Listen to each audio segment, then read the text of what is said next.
Madame Karine Gilles, bonjour. Bonjour. Vous êtes herboriste et on a eu l'occasion de faire beaucoup d'émissions ensemble sur les plantes de la Lozère. Vous êtes également à l'origine d'une association qui s'appelle Lozerbe. Dites-nous deux mots sur Lozerbe.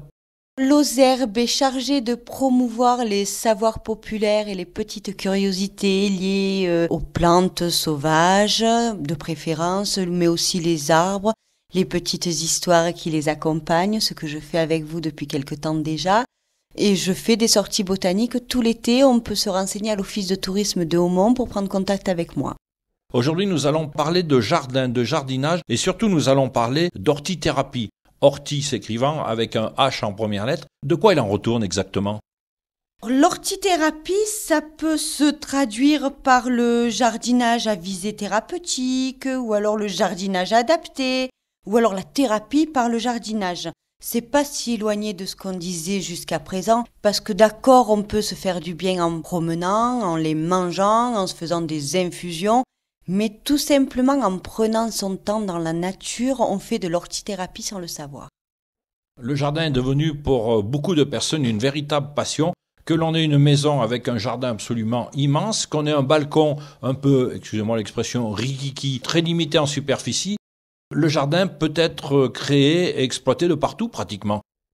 Oui, pratiquement, et ça se fait de plus en plus. Preuve en est toutes ces jardineries qui inventent des millions d'astuces pour arriver à caser des véritables potagers sur un petit jardin, ou tous ces salons qui s'installent, le salon du bien-être ou les salons du jardin avec un thème corps et âme.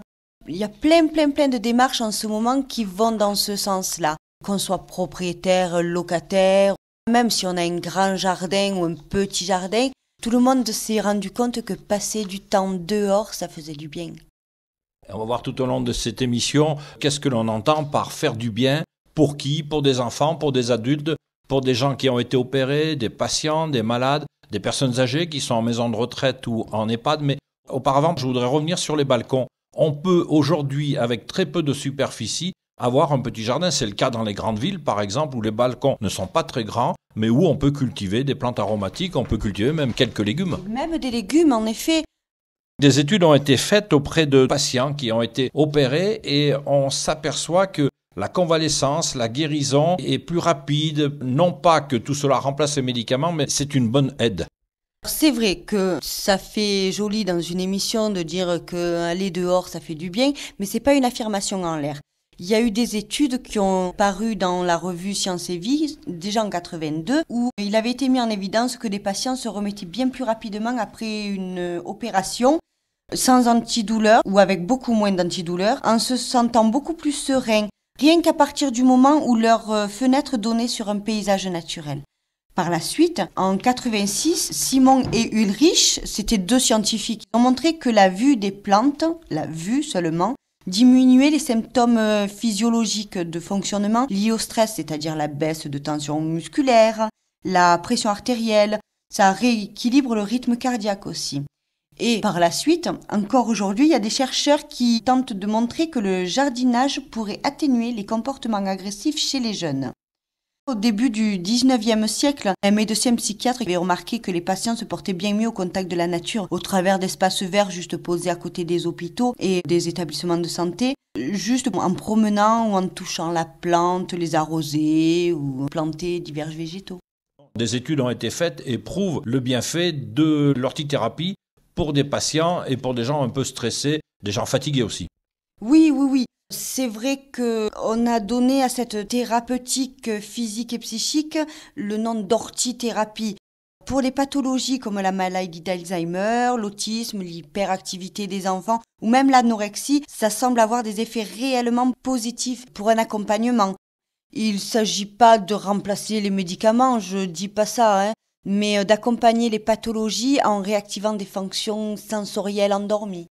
L'activité donc au niveau du jardin, vous le disiez à l'instant, ne remplace pas les médicaments, mais on pourrait presque dire qu'il s'agit là d'une science. Oui, si on accompagne bien ces sorties et ces ateliers entre guillemets, ça peut être une science et ça a été étudié scientifiquement. Cette science fait un peu ses débuts en France, ce sont les premiers balbutiements si j'ose dire, mais Il y a une vieille tradition, cette science, cette hortithérapie existe depuis longtemps dans les pays anglo-saxons, au niveau du Canada aussi, je crois, et au niveau des États-Unis, me semble-t-il. États-Unis, Grande-Bretagne, Canada, Japon, ça a été les premiers dans ce domaine. Aujourd'hui, des expériences et des colloques se déroulent un peu partout en France, mais même dans le monde, autour des thérapies par la nature. Il y a même des associations genre Jardin et Santé ou Belles Plantes qui font des projets liant le jardin à la thérapeutique, des symposiums sur les jardins à but thérapeutique. En 2008, il y en a eu un organisé par Jardin et Santé. Il y a aussi Graines de Vie. C'est une association de l'Institut Curie pour les malades cancéreux.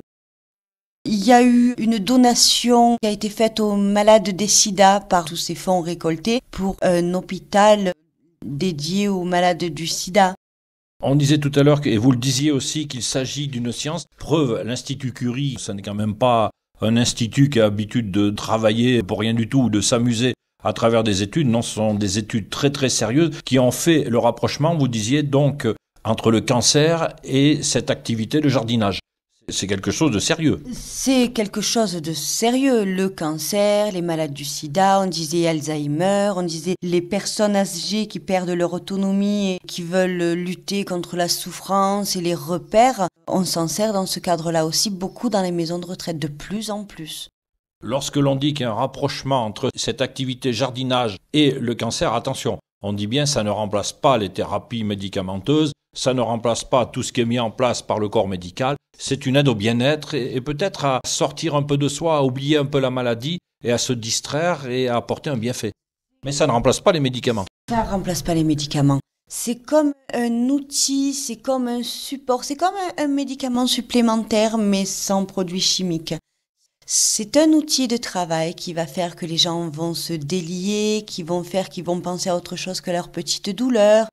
C'est un outil qui va faire en sorte que les gens aient un contact avec les autres, avec un accompagnant au jardin, avec la terre, avec les saisons. Dans un bien-être petit à petit qui va aider le patient à sortir de lui-même et peut-être un peu à oublier la maladie. Lorsqu'une personne touche la terre, il se passe quelque chose. Il y a une surprise de la nature, du vivant qu'ils connaissent. L'intensité de chaque végétal va les atteindre quelque part par leurs sens, leurs souvenirs, leurs odeurs. Ça va réveiller leur odorat, leur vue. Et on voit de suite que quand une personne sort de la maison et va au jardin, il se passe quelque chose, c'est évident. C'est une discipline qu'il faut développer. Et c'est les anglo-saxons qui tentent le plus à le développer en ce moment. Mais les Français s'y attellent bien, je trouve.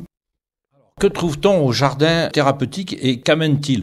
Un travail de mémoire, vous disiez, pour les personnes âgées, c'est retrouver donc la mémoire. Tiens, il y a 50 ans ou 80 ans, lorsque j'étais enfant, mes parents m'avaient appris ceci. Il y a tout un travail de mémoire autour des plantes.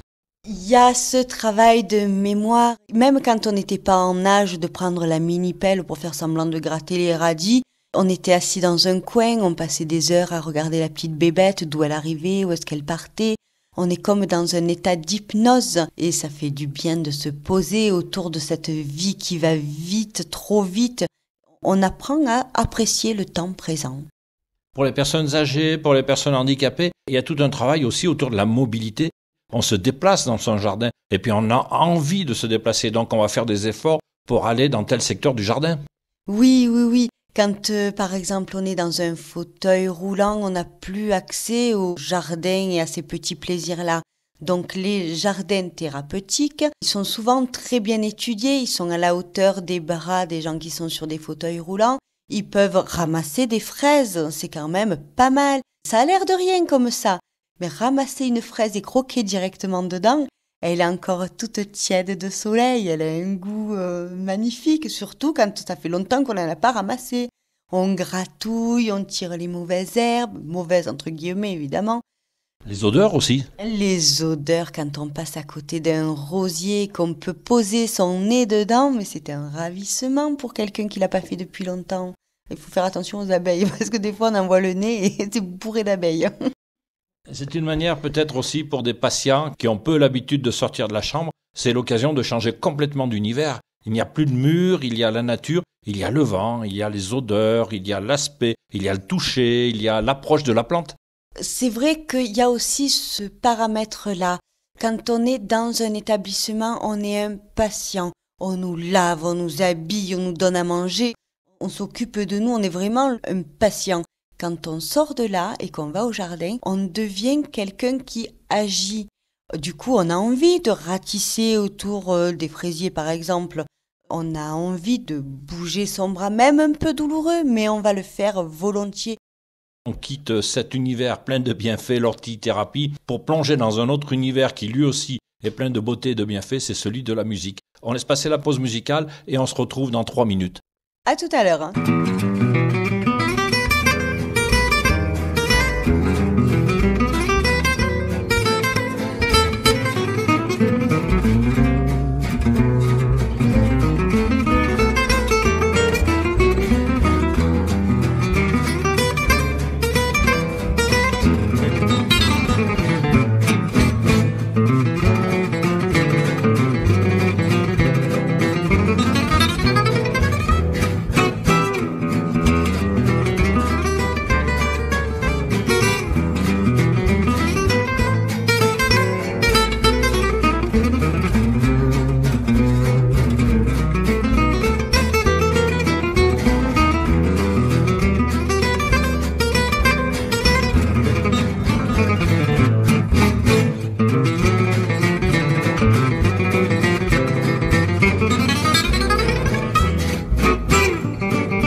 Il est toute une population qui est extrêmement intéressée également par cette activité d'ortithérapie. Il s'agit des enfants autistes. En effet, bénéfique pour les enfants autistes, le jeu avec la terre et les éléments, ça les aide à surmonter leur handicap. Il faut essayer qu'ils fassent tout seuls et qu'ils soient interpellés par ce vivant et cette nature. Qu'ils soient de suite en train de toucher la terre. Déjà, il y a le contact, l'eau aussi. C'est la fascination totale car d'un coup, ils peuvent faire tout ce qu'ils veulent. Ils sortent de l'institution. Souvent, ils sont nombreux. Il y en a qui sont agités, il y a du bruit. À partir du moment où on a des enfants qui risquent de s'enfermer dans un comportement ou qui ont des difficultés à entrer en contact avec les autres, là aussi, ça peut être un très bon outil pédagogique. Vous voulez dire par là que cette ortithérapie enfant autiste serait peut-être un moyen de renouer le tissu qui relie les gens entre eux, puisqu'on sait que les enfants autistes ne sont pas dans ce schéma. Donc ça serait peut-être une manière de rapprocher cette population d'adultes et cette population d'enfants autistes qui a tendance quelquefois à fuir les adultes. Oui, ça commence d'abord, comme je le disais, par un contact. Et puis une fois qu'il aura bien joué avec sa terre ou avec l'eau qui est toujours en mouvement et qui reste pas en place, il va regarder les autres autour de lui, même si pour lui c'est pas forcément des autres, et il va se dire qu'il pourrait quand même faire quelque chose avec la fleur et qu'il va peut-être pouvoir la planter. Alors là, même si on doit lui prendre les mains pour aider à planter, il y a encore une fois cette idée de contact. Et puis ce qui est autour de lui, mine de rien, c'est vivant. Et c'est encore une immersion dans le vivant. Voilà, on peut instaurer un dialogue avec des mots ou pas par le jardinage. Il y a l'enfant, la nature, l'éducateur. C'est au travers de la nature qu'on peut essayer de communiquer avec eux aussi. On est là dans l'instant avec les émotions et les sens. C'est donc tout un univers favorable à l'aide au développement de l'enfant autiste. Il n'y a pas que ce côté-là dans la thérapie, mais c'est une des thérapies, ou tout au moins une approche d'une thérapie. Ça peut être un support. Encore une fois, c'est un excellent support. Pour l'avoir pratiqué, je peux l'affirmer, ça fait du bien. Pour n'importe qui, le contact avec la nature est une source d'apaisement. Finalement, jardiner, c'est faire de l'hortithérapie sans le savoir, tout simplement. Être au jardin, c'est être mieux que bien. J'ai vu dans certaines revues que l'on parlait aussi de cette activité comme un bienfait qui nous rapproche et qui nous aide à redécouvrir notre propre horloge biologique. Qu'est-ce que l'on appelle horloge interne, horloge biologique, peu importe le terme? Quand on travaille 8 heures par jour, on se lève, on déjeune parce qu'on sait qu'il faut attendre jusqu'à midi. À midi, on mange parce qu'on a pris ce pli-là. Après, vite on repart au boulot et vite on rentre, on fait vite à manger pour le soir parce que les gamins vont bientôt arriver. On va vite, vite, vite. Avoir une horloge interne bien réglée, ça peut être le cas pour ces gens-là, je dis pas le contraire, mais ça peut être aussi avoir son rythme à soi et pas être obligé d'avoir le rythme des autres. Attendre d'avoir faim pour manger, attendre d'être fatigué pour aller se coucher, prendre son temps. Notre rythme biologique à nous, il est beaucoup plus rapide que celui de la nature. C'est regarder les saisons passer, c'est tout ce qui est en rapport direct avec notre cycle à nous personnel. C'est tout un travail de lenteur, tout un travail de patience et un travail de respect aussi. En effet, c'est un travail de respect. Si on bousille sa terre, forcément, elle donnera beaucoup moins qu'une terre bien traitée. S'il n'y a pas des petites bébêtes qui vont nous aider ou s'il n'y a pas un bon couvert sur les végétaux, ça va pas marcher correctement. C'est vrai que la patience, c'est une des qualités que le jardin nous apprend. On n'a pas de résultat de suite, mais souvent, on est bien satisfait après. Dans les villes aussi, les gens sont habitués à avoir des vies extrêmement urbanisées et ils ont perdu le contact avec la terre et le fait d'avoir un petit jardin sur son balcon, c'est une manière peut-être aussi de rapprocher ou même peut-être de retrouver ses propres racines, ne serait-ce que sur une petite superficie, sur un balcon. Oui, on se replonge dans nos souvenirs d'activités, d'odeurs, de même de façon de jardiner. Gratter la terre et retour aux racines, je trouve que ça fait un joli amalgame tout ça. Vous vouliez dire par là que c'était un retour sur des choses plus naturelles qu'une vie stressée qui nous fait courir et qui nous fait oublier finalement que nous sommes des êtres humains? Emballer le rythme cardiaque qui nous fait manger à la va-vite, qui nous fait manger n'importe quoi et beaucoup trop des fois. C'est vrai que le retour aux sources, retour à nos racines, retour à nous-mêmes, retour à même une certaine méditation quelque part. On prend son temps et il n'y a rien de tel pour la santé que de ne pas être stressé. Vous avez des projets de jardin thérapeutique, d'hortithérapie avec des EHPAD qui vous ont contacté, avec des établissements également qui vous ont demandé de réfléchir à la chose. Il y a plein d'avantages à créer le jardin parce qu'il y a le jardin lui-même, mais il y a tout le travail de préparation également avec les personnes âgées ou les patients, dans la mesure de leurs moyens évidemment, mais il y a tout ce travail préparatoire qui est intéressant aussi. On fait des murs, on fait des allées, on prévoit ici il y aura telle chose, là il y aura plutôt ceci.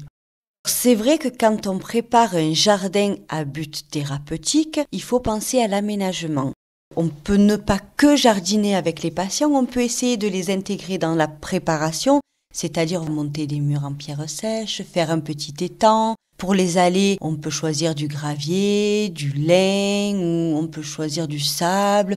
C'est encore beaucoup de toucher tout ça. On peut choisir ses arbres fruitiers. On peut tout simplement aménager des espaces de discussion, une table avec des 4 chaises pour que les gens s'y posent. On peut aménager un jardin fleuri ou un jardin odorant, des végétaux qui font beaucoup de bruit avec le moindre souffle de vent. On peut faire ce qu'on veut à volonté et y intégrer les gens qui vont s'en occuper derrière. Je trouve que c'est une façon de les y intéresser pour le résultat final et pour eux-mêmes.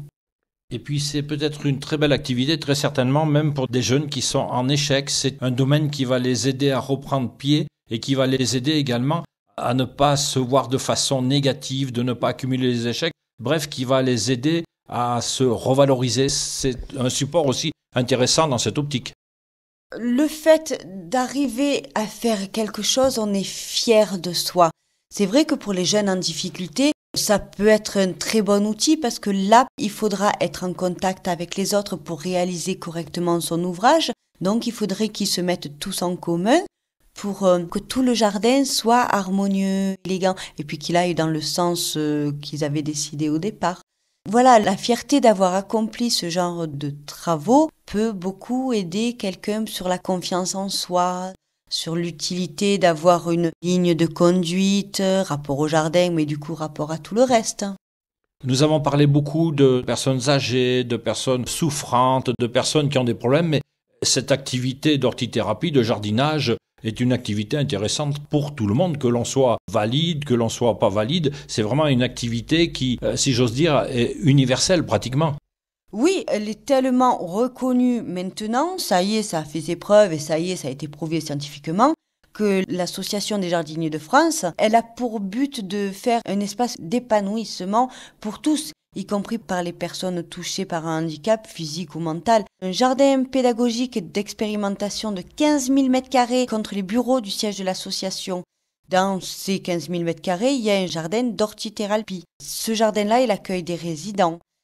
C'est une activité dense, riche et une activité qui devient un peu peut-être plus proche de nous, alors qu'elle était réservée jusqu'à maintenant aux pays, on le disait tout à l'heure, anglo-saxons, aux États-Unis et au Japon. Chez nous, on commence à s'y intéresser de fort près.